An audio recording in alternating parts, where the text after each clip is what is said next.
नमस्कार मित्रों, मेरे स्पिरिचुअल कनेक्ट पर आप सभी लोगों का हार्दिक अभिनंदन है। मित्रों, आज मैं आप लोगों को संत नामदेव जी के बारे में बताने वाला हूँ। ये महाराष्ट्र के बहुत ही अद्वितीय, बहुत अद्भुत संत हुए हैं और इनकी महिमा तो हर व्यक्ति जानता है। महाराष्ट्र के लोग तो जानते ही हैं, पूरे विश्व में ये बहुत ही प्रसिद्ध संत हैं। तो इनके बारे में सुनते हैं मित्रों। और उससे पूर्व एक अनुरोध आप लोगों से, यदि हमारे स्पिरिचुअल कनेक्ट को सब्सक्राइब न किया हो तो इसको सब्सक्राइब कर लीजिए और ज़्यादा से ज़्यादा लोगों को शेयर भी कीजिए और लाइक के भी बटन क्लिक किया कीजिए मित्रों, इससे मनोबल बढ़ता है। तो चलिए हम लोग शुरू करते हैं संत नामदेव जी के बारे में। जल, थल और अग्नि आदमी सर्वत्र अपने इष्ट का ही दर्शन करूँगा, ये इनकी एक बहुत ही दृढ़ प्रतिज्ञा थी। ये प्रतिज्ञा भक्त प्रहलाद ने भी की थी। यह प्रतिज्ञा श्री नामदेव जी की उसी प्रकार ने भी जैसे कि त्रेता युग में नरसिंह भगवान के दास श्री प्रहलाद जी की निभी थी। बचपन में ही उनके हाथ से विट्ठल नाथ भगवान ने दूध पिया। बचपन में ही उन्होंने विट्ठल नाथ भगवान को दूध पिला दिया था। एक मरी हुई गाय को आपने जीवित करके असुर यवनों को अपने भजन बल का परिचय। यवन उस समय जो है, यवनों का जो बहुत आतंक मचा हुआ था, जो मुसलमान लोग वो थे ना, जैसे बाबर, हुमायूं, इस तरह के जो थे, वो लोग बड़ा अत्याचार कर रहे थे। तो उस समय के ये संत हैं, तो उन्होंने अपनी महिमा उनको दिखाया था। फिर उस समय राजा के द्वारा दी गई शैया को नदी के अथाह जल में डाल दिया। उसके आग्रह पर उसी तरह की अनेक शैयाएँ निकालकर दिखा दी। मतलब खूब सारी चारपाई जैसी वो थी, उसी तरह की ढेर सारी। पंढरपुर में पंढरीनाथ भगवान के मंदिर का द्वार उलटकर आपकी ओर हो गया था। ये विशेष चीज़ है मित्रों। भगवान का द्वार ही, जैसे वहाँ के संत थे ना, पंजाब के संत नानक देव, वो भी जब गए हुए थे वहाँ उस कंट्री में, मुस्लिम कंट्री में, जहाँ उनके इष्ट लोग होते हैं, तो वहाँ पे उन्होंने उनके तरफ, हाँ, मक्का मदीना काबा वो जो होता है, तो वहाँ गए हुए थे। तो उन्होंने देखा वहाँ के जो काजी कह लीजिए, वो जो पूजा करने वाले वहाँ के विशेष संत होते हैं, उन्होंने कहा यहाँ आप पैर किए भगवान की तरफ। तो उन्होंने कहा ठीक है, हम इधर कर लेते हैं। तो जिधर वो पैर घुमाते थे गुरु नानक देव, उधर ही की तरफ वो मंदिर उनका घूम जाता था। तो ऐसे ही ये भी थे। पंढरपुर में पंढरीनाथ भगवान के मंदिर का द्वार उलटकर आपकी ओर हो गया। इस चमत्कार को देखकर मंदिर के पुजारी, सभी श्रोत्रिय ब्राह्मण लोग संकुच और लज्जित हो गए। प्रेम के प्रभाव से पंढरनाथ भगवान, ये देखिए, ये बहुत अद्भुत चीज़ है। प्रेम के प्रभाव से पंढरनाथ भगवान आपके पीछे पीछे चलने वाले सेवक की तरह कार्य करते थे। मतलब भगवान सेवा किया करते थे नामदेव जी की। आग से जल जाने पर अपने हाथों से भगवान ने आपका छप्पर छाया। एक बार आग से जल गए थे तो भगवान ने ही इनका छप्पर छाया था, इनका घर बनाया था रहने के लिए। श्री नामदेव जी बचपन में खिलौनों से खेलते थे। आप खेल में भी भगवान की सेवा पूजा करते थे। वे किसी काष्ठ या पाषाण की मूर्ति बना लेते और फिर उसे बड़े प्रेम से वस्त्र पहनाते, भोग लगाते, घंटा बजाते तथा नेत्र बंद करके मन में अच्छी तरह भगवान का ध्यान करते थे। बचपन से ये ना, होनहार वीरवान के होत चीखने पात, तो ये भक्ति का लक्षण भी बचपन से ही दिख ही जाता है, जो भक्ति वाला होता है व्यक्ति। वे जैसे जैसे इन कार्यों को करते थे, वैसे वैसे वे अत्यंत सुख पाते थे। प्रेमवश उनके नेत्रों में जल भर आता। नामदेव जी अपने नाना वामदेव जी से बार बार कहते कि भगवान की सेवा मुझे दे दीजिए, सेवा मुझे बहुत प्यारी लगती है। इस प्रकार नामदेव जी ने बार बार कहा। कुछ समय बाद वामदेव जी ने नामदेव से कहा कि मैं एक गांव को जाऊंगा और 3 दिन में लौट आऊँगा। तब तक तुम भगवान की सेवा करना और भगवान को दूध पिलाना, स्वयं मत पी जाना। यदि अच्छे प्रकार से 3 दिन सेवा करोगे तो तुम्हें ही सेवा सौंप दी जाएगी। श्री नामदेव जी के हृदय में सेवा प्राप्त करने की लालसा बढ़ी। वे नाना जी के बार बार पूछते कि अभी आप गए नहीं, अभी आप गए नहीं। एक दिन नाना जी के बाहर गांव जाने का समय आ गया। वे चले गए। नामदेव जी ने अच्छी तरह देखभाल कर कढ़ाई में 2 सेर दूध डाला और मन में निश्चय किया कि दूध को औटाकर अति उत्तम बनाऊं, जिससे प्रसन्न होकर प्रभु पी लें। श्री नामदेव जी के हृदय में प्रेम की बड़ी भारी उमंग थी। उन्हें चिंता भी थी कि सेवा में कोई त्रुटि न हो जाए। एक छोटा सा बालक भी ये समझ रहा है। सोचिए, बालक नामदेव जी दूध औटाकर उसे एक सुंदर कटोरे में भरकर भगवान के समीप ले आए। दूध में इलायची और मिश्री मिलाई, दूध पिलाने की आशा से पर्दा कर दिया। कुछ देर प्रेम की लंबी सांसें भरते रहे, फिर पर्दा हटाकर देखा तो दूध भरा कटोरा ज्यों का त्यों रखा था। इससे उनके मन में बड़ी निराशा हुई और भगवान से प्रार्थना करने लगे कि प्रभु, आप दूध पीकर तृप्त हो जाएं। श्री नामदेव जी भगवान को दूध भोग लगाते और यह देखते कि भगवान ने दूध नहीं पिया है। इस प्रकार 2 दिन बीत गए। स्वयं भी उन्होंने अन्न जल आदि कुछ भी ग्रहण नहीं किया और इस बात को अपने मन में ही छिपा कर रखा। माता जी को भी नहीं बताया और भूखे प्यासे ही रात को सो गए। फिर चिंता के कारण निद्रा नहीं आई। तीसरे दिन का सवेरा हुआ। फिर उसी प्रकार सावधानी से दूध को औटाया, इलायची मिश्री मिलाई और आज प्रभु अवश्य ही दूध पी लेंगे, इस भाव से मन को मजबूत करके भगवान के सामने दूध रखा और कहा, प्रभु, आप दूध को पीजिए, तभी मैं प्रसन्न होऊंगा। इतने पर भी जब भगवान ने दूध नहीं पिया तब श्री नामदेव जी बोले, मैं बारंबार आपसे दूध की विनती करता हूँ, परंतु आप दूध नहीं पीते। कल प्रातःकाल नाना जी आ जाएंगे और वे हम पर रुष्ट होंगे, फिर कभी सेवा मुझे नहीं देंगे, इसलिए ऐसे जीने से तो मरना ही अच्छा है। ऐसा कहकर छुरी निकाली और भगवान को दिखाकर अपना गला काटने के लिए गले पर छुरी चलाना ही चाहते थे कि भगवान ने हाथ पकड़ लिया और कहा कि अरे ऐसा मत करो, मैं अभी दूध पीता हूँ। यह कहकर भगवान दूध पीने लगे। श्री नामदेव जी ने देखा कि ये तो सब दूध पी जाएंगे, तब बोले कि थोड़ा सा प्रसाद मेरे लिए भी रहने दीजिएगा, क्योंकि नाना जी के भोग लगाने पर मैं सदा दूध प्रसाद पीता था। चौथे दिन वामदेव जी गांव से लौट कर आए और नामदेव जी से अच्छी प्रकार सेवा की या नहीं यह पूछा तो इन्होंने अत्यंत प्रेम रंग में भरकर दुग्ध पान लीला का सारा वर्णन किया। यह सुनकर वामदेव जी ने कहा कि मेरे सामने फिर पिलाओ, तब हम जाने। तब श्री नामदेव जी ने उसी प्रकार दूध तैयार करके भगवान के सामने रखा, पर भगवान ने नहीं पिया। तब अड़ गए। उसी प्रकार छुरी निकालकर गला काटने को तैयार हो गए कि कल पीकर आज नाना जी के सामने मुझे झूठा बनाना चाहते हो, आपको दूध पीना ही पड़ेगा। बालक के प्रेम हट से प्रसन्न होकर भगवान ने वामदेव जी के देखते देखते दूध पिया और प्रसाद नामदेव को पिलाया। वामदेव जी ने सोचा कि मैंने जीवन भर सेवा की, पर दर्शन नहीं हुए, आज बालक के प्रभाव से दर्शन हुए। इस प्रसंग के द्वारा भगवान ने यह दिखला दिया कि मैं भक्त के वश में होकर उसके प्रेम के कारण अर्पित भोग ग्रहण करता हूँ। बिल्कुल सही चीज़ है मित्रों। और आगे भी है, इनका तो बहुत लंबा है। नाम जो संत हैं इनकी तो महिमा अनंत है। श्री नामदेव जी की भक्ति, भगवत भक्ति और गो भक्ति। ये भी एक बार एक मुसलमानों के राजा सिकंदर लोदी ने श्री नामदेव जी को बुलाकर कहा कि आप साहब से मिले हैं, उनका दर्शन करते रहते हैं, ऐसा मैंने सुना है, तो हमें भी साहब से मिला दीजिए और कुछ विचित्र चमत्कार दिखलाइए। श्री नामदेव जी ने कहा कि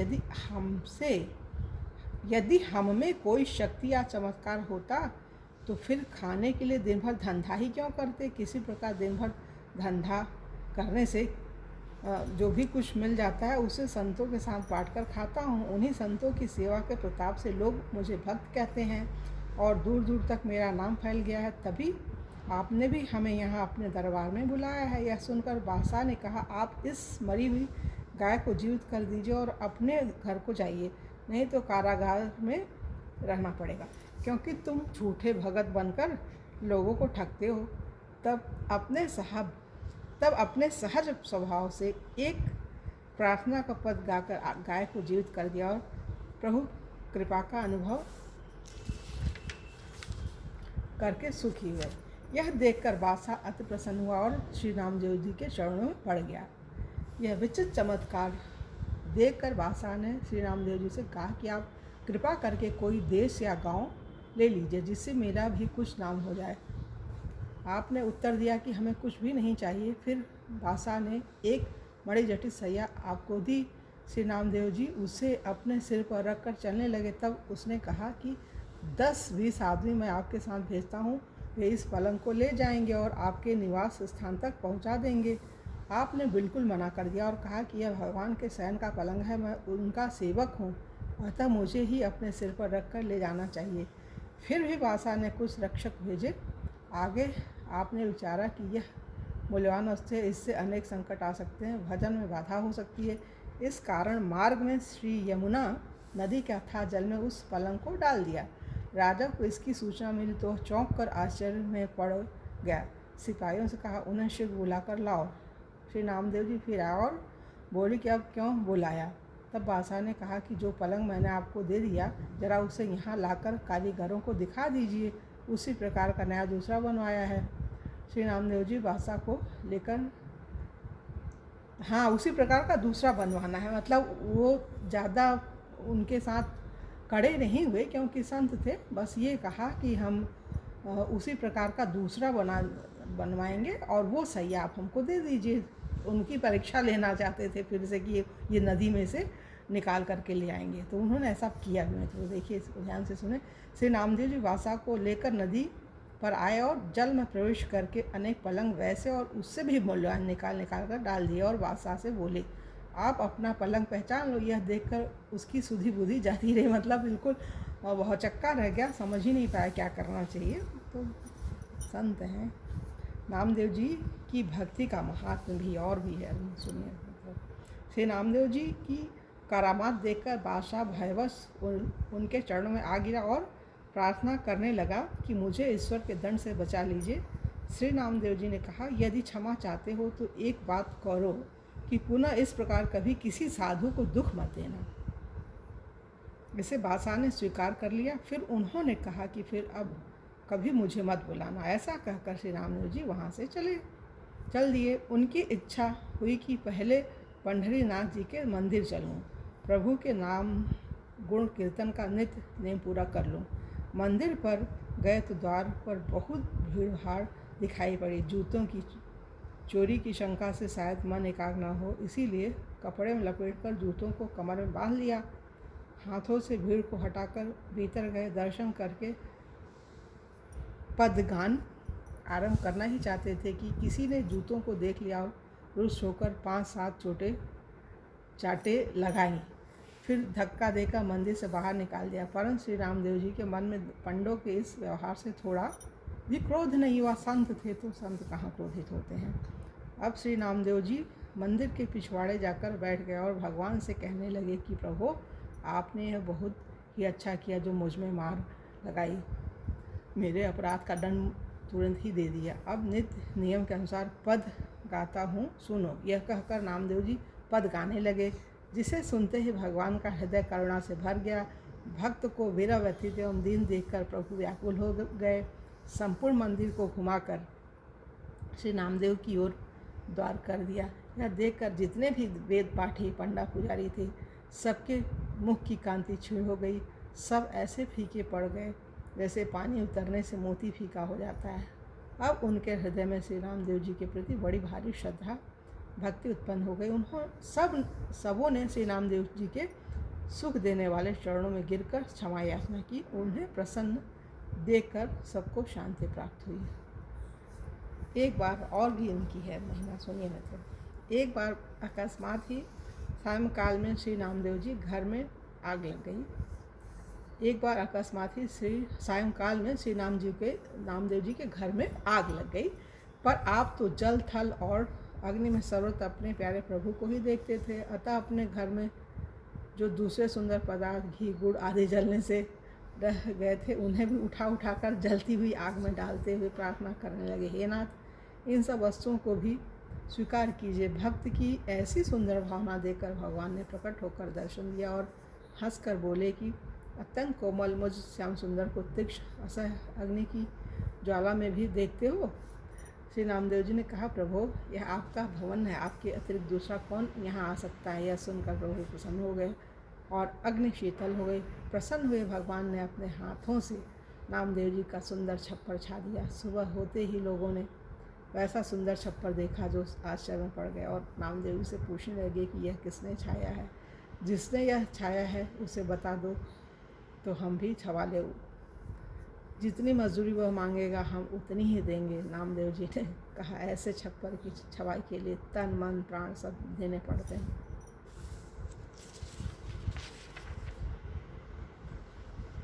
ये भी है श्री नामदेव जी द्वारा तुलसी दल और राम नाम की महिमा का प्राकट्य। ये भी सुनिए मित्रों।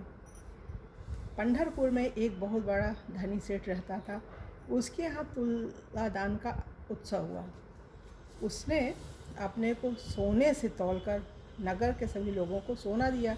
सेठ ने लोगों से पूछा कि कोई रह तो नहीं गया। तब लोगों ने कहा, श्री नामदेव जी भगवान के बड़े प्रेमी संत हैं, वे रह गए हैं। सेठ ने कहा, उन्हें बुला लाओ। सेठ के नौकर मुनि बुलाने गए। दान ब्राह्मणों को दो, हमें कुछ भी नहीं चाहिए। यह कहकर बड़भागी श्री रामदेव जी पहली और फिर दूसरी बार लोगों को वापस लौटा दिया, जाने से मना कर दिया। फिर तीसरी बार अति आग्रह देखकर आप सेठ के घर पर आए और सेठ से बोले, तुम बड़े भाग्यशाली हो, कहो हमसे क्या कहते हो। सेठ जी ने कहा, आप मेरे द्वारा दिए गए कुछ धन को स्वीकार कीजिए जिससे मेरा कल्याण हो। नामदेव जी ने कहा, तुम्हारा कल्याण तो हो गया, अब मुझे कुछ देने की आपकी प्रबल इच्छा है तो दीजिए। श्री नामदेव जी का एकमात्र प्रिय सर्वस्व तो श्री गोविंद चरण प्रिय श्री तुलसी है। ऐसे श्री तुलसी के पत्ते में आधा राम नाम अर्थात केवल रा लिखकर उसे दिया और कहा कि इसके बराबर तौल कर दे दीजिए।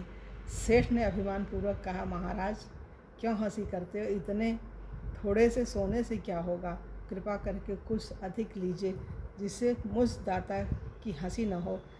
नामदेव जी ने कहा, इसके बराबर सोना तोड़कर देखो तो सही, फिर देखो कि क्या विचित्र खेल होता है। यदि तुम इसके बराबर पूरा करके सोना दे दोगे तो मैं तुम पर प्रसन्न होऊंगा। यह सुनकर सेठ जी एक तोलने का कांटा ले आए और एक और तुलसी पत्र तथा दूसरी ओर सोना चढ़ाया। उस समय बड़ा विचित्र आश्चर्य हुआ, सोने का ढेला तुलसी पत्र से बराबर नहीं हुआ। सेठ जी उदास हो गए। जिससे 5-7 मन तोला जा सके ऐसा बड़ा तराजू मंगवाया। उस पर एक और तुलसी पत्र दूसरी ओर घर भर का संपूर्ण सोना चांदी आदि रखा। पूरा न पड़ने पर जाति कुटुंब वालों के घरों से ला कर बहुत सा धन रखा, परंतु वह सब तुलसी पत्र के बराबर नहीं हुआ। फिर रामचरित श्री राम नाम लिखित तुलसी पत्र के महत्व को देखकर घर के सभी स्त्री पुरुषों के समेत सेठ जी को बड़ा शोक तथा दुख हुआ। श्री रामदेव जी ने विचारा कि अभी इन्हें तुलसी पत्र एवं श्री राम नाम की महिमा का पूरा अनुभव नहीं हुआ है, इसलिए वे बोले, आप लोगों ने जितने व्रत दान और तीर्थ स्थान आदि पुण्य कर्म किए हों उनका संकल्प करके जल डाल दीजिए। सभी लोगों ने पुण्य का स्मरण कर करके संकल्प पढ़कर जल डाला, पर इस उपाय के करने से भी काम न चला। जिधर तुलसी पत्र रखा था वह पलड़ा अपने पैर भूमि गड़ा रखा था। यह देखकर सभी लोग लज्जित होकर प्रार्थना करने लगे, इतना ही ले लीजिए। श्री नामदेव जी ने कहा, हम इस तुच्छ धन को लेकर क्या करें, हमारे पास तो राम नाम धन है, यह धन उसकी बराबरी नहीं कर सकता, इस धन से कल्याण होना संभव नहीं है। नाम की और तुलसी की महिमा देखकर आज से इस धन को तुच्छ समझो और राम नाम रूपी धन से प्रेम करो, गले में तुलसी धारण करो, राम नाम जपो। यह कहकर श्री नामदेव जी ने सबके हृदय में भक्ति का भाव भर दिया। सबकी बुद्धि प्रेम रस में भीग गई। एक और महिमा है, सुनिए तो। श्री रामदेव जी की एकादशी व्रत के प्रति निष्ठा। एक बार भगवान के मन में यह उमंग उठा कि श्री रामदेव जी की एकादशी व्रत निष्ठा का परिचय लिया जाए। यह विचार कर उन्होंने एक अत्यंत दुर्बल ब्राह्मण का रूप धारण किया। एकादशी व्रत के दिन श्री रामदेव जी के पास पहुंचकर बड़ी दीनता करके अन्न मांगने लगे कि मैं बहुत भूखा हूँ, कई दिन से भोजन प्राप्त नहीं हुआ है, कुछ अन्न दो। श्री नामदेव जी ने कहा, आज तो एकादशी है, दूध फलाहार आदि कर लीजिए, अन्न न दूंगा, प्रातःकाल जितनी इच्छा हो उतना अन्न लीजिएगा। दोनों अपनी अपनी बात पर बड़ा भारी हट कर बैठे। इस बात का शोर चारों ओर फैल गया।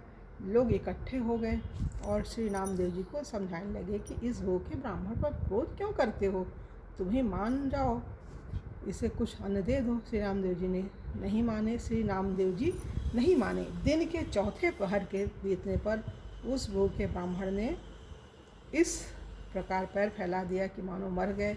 गांव के लोग श्री रामदेव जी के भाव को नहीं जानते थे, अतः उन लोगों ने रामदेव जी के सिर ब्राह्मण हत्या लगा दी और उनका समाज से बहिष्कार कर दिया।